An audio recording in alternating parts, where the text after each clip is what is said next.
Jones RG, and I'm here with Nana Majimine, and it's packed this morning. A lot happening in the world of sports, right from the Division 2 Middle League, Inter Allies. We have good news for you, yes, Inter Allies fans. Good news for Inter Allies. They have qualified to the Division 1 League, so back into top tier football. And we have news from the Ghana Football Awards as well. And yes, the Euros, oh my goodness, a lot transpired over the weekend. And England, the comeback kings. So let me introduce Nana. Nana, good morning, and how are you doing? Good morning. By God's grace, I'm fine. How are you doing? I'm great. All right, so let's start off from Inter Allies. Inter Allies, yesterday, they qualified for the Division 1 League. Of course, to Zone 3. Yesterday, they beat Wafa by 4-2 on penalty. So the game began with Wafa scoring very early in the first half, and Inter Allies had to come back in the second half and get that equalizer there to send the game into penalty. So there was no extra time. Penalties began, and then Inter Allies, they scored 4 straight penalties. Wafa missed 2, and so congratulations. Inter Allies are back. How are you feeling? I mean, I knew they were going to come back anyway, so yeah. I'm happy. I'm happy. Sorry for Wafa, and I guess Inter Allies needed it more. That's why they have qualified. I'm so happy for the 11-1 lads, and congratulations. I know as they are coming to play the Division 1. Yeah, it's possible they can come back to the Ghana Premier League. Yes, they've paid for their mistakes. Right. And yeah. All right. So I mean, they've done very well, and tomorrow we'll get to speak to the PRO of Inter Allies, and then he'll tell us, I mean, what the plans are and how far they've come and how the wilderness have been for them. But then on Saturday evening, this is what happened. Ladies and gentlemen, good people of Africa, good people of the world, I present to you the Footballer of the Year here at the 2024 Ghana Football Awards. Kudus Mohammed. So on Saturday, Mohamed Kudus was crowned Player of the Year at the Ghana Football Awards. The Black Stars and West Ham United midfielder was adjudged as the best player in Ghana for the second year running at the Ghana Football Awards that was held on Saturday at the Accra International. I would like Fatawu to be in front of me. I would like to thank Fatawu for coming here to support, even though he's part of the nominees as well. As part of the new generation, one of my aims is to increase the unity and the love between us. And this season, yes, fantastic. In as much as we are competing for the award, it's a very healthy competition, and then he has pushed me a lot this season, and I've pushed him a lot too.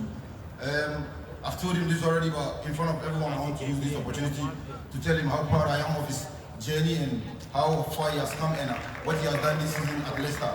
And this is a source of motivation for me and him and all the upcoming players coming up. And there has been a lot of legends here. I can't mention names, but I want to use this opportunity to thank all of them because everything they have done in the past years has paved the way for us, the young ones, to get here today. So our responsibility is also pave the way even clearer for the upcoming ones and then pass the torch backwards. Thank you very much. Right, so that was Mohamed Kudus speaking about unity, and it was a brilliant sight when he invited Fatawu Isaku to come, and as he spoke there, I mean, it shows that the young ones want to bring unity. Of course, they have to be united because they've seen what happened in the past, and I'm sure they wouldn't want to repeat the same mistakes. I mean, there have been a lot of rivalries. I mean, we've had so many of them. Yeah. Allegedly, but I like the unity between them.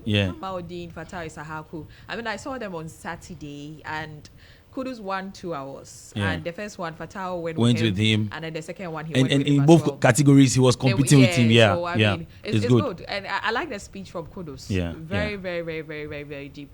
I mean, he's a deep guy. He's a deep guy. Yeah. All right. So on the night, women's coach of the season went to Yusuf Basigi. Men's coach of the season went to Mr. Nuruddin Amadu of Samatex. Dreams FC were judged most vibrant club on social media. Now, special award went to the Black Challenge side for winning the AA AFCON. Yes, so the Amputee AFCON for back-to-back. Yes, so they were recognized. Now, female team of the year, Asakes Ladies. Male team of the year, Samatex FC. Thumbs Up Award went to MTN Ghana. Thumbs Up Award again went to Goldfields Ghana. Now, Living Legend Award, Ajoabayo, and also Nana Sambriu Butler also received Living Legend Award. Now, Future Star Award went to Dreams FC's Abdul Aziz Issa, Goalkeeper of the Year. Kofi Ba of Samatex, Best Ghanaian Club CEO Richard Dua in Century of Samatex FC. Now, Women Footballer of the Year went to Jennifer Kankam Yebua, who plays for ZFC. Home-based Player of the Year, when the female went to Mukarama Abdullahi, who plays for Hazakes Ladies. Home-based Player of the Year male went to Emmanuel Keyeke. And our Special Fans Award went to Casfordian, so the Casford History Hall of UCC. And the Goal of the Year, of course, as Nana said, went to Mohamed Kudus for his goal against Freiburg Sporting Club in the Europa League. Now, Goal Queen of the Year went to Ophelia Mpusa, 16 goals for Ampem Qualities. Goal King of the Year went to Stephen Amanko, 19 goals for Berekum Chelsea. Now, Best African International Award, which recognizes players that are not Ghanaians but in the African continent, went to Ademola Lukman, who plays for Atalanta. He's from Nigeria, of course. And then Football of the Year, as we have heard, went to Mohamed Kudus.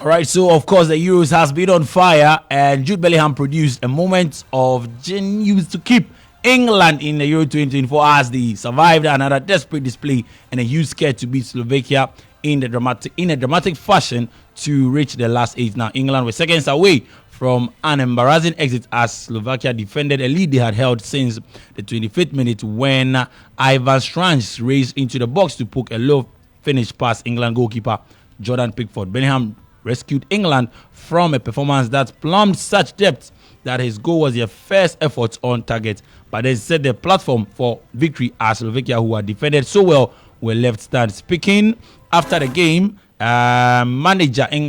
English manager Gareth Southgate says he never felt his side would exit the tournament despite needing an extra time to come back and kick out Slovakia there. So let's get to listen to Gareth Southgate speak after that game. Yeah, I understand it. I'm not going to back away from it. The most important thing here is that the supporters stay with the team. I understand the sort of narrative towards me, and that's better for the team than it being towards them. But it is creating an unusual environment to operate in. I've not seen any other team qualify and receive similar. So I understand it. I'm not going to back away from it, but I'm very, very proud of the players for how they're operating within it. So that was Gareth Southgate there. He understands why people are bashing him and talking about him. Now let's get to listen to Jude Bellingham, who says England showed character after going behind. Good win, through to the next round. Very happy, it's been tough the last week or so to try and keep the negative energy outside of the camp, and I think today they'll have been ready for us. I'm sure you've got a few questions scribbled out on that piece of paper there. But, we showed that kind of character that England's missed, especially in the times of before, and yeah, we showed it today, and it was really important for us to get through. Harry had said. Right, so that was match saver, yes, savior of the Three Lions, Jude Bellingham speaking after the game. Now, Spain sets up a blockbuster quarter-final tie with Euro 2024 host Germany by surviving an early scare to ease past Georgia. Playing their first major tournament, Georgia had to soak up heavy pressure from Spain early on, but stand those watching on at Cologne Stadium when they took a surprise lead after 80 minutes. But Spain's pressure eventually paid off when Manchester City's Rodri drilled a shot into the bottom corner for the equalizer. Nico Williams struck powerfully into the root of the net to make it 3-1 before Dani Olmo's precise finish captains up. Despite Spain's resilience, Rodri says his side need to improve. Started the match really well, but it's, of course, every game is different. It was a different game to what we've been playing so far. It's a game of patience, maybe crashing once and many times against a very organized defense. It's an exercise of patience and insistence, and it is true that they transitioned. The first time they transitioned, they scored, and that generated a bit of doubt, in our minds. And I think that is something we can improve. That moment in which that moment of confusion, that we started losing the ball easily, and they came up, like they thought they could beat us, and of course, conceding a goal in a moment like that, that you're going to have to struggle against a very well-organized team. But we got into the good dynamic again. Fortunately, we managed to score before half-time, and that gave us a bit of a cooler head.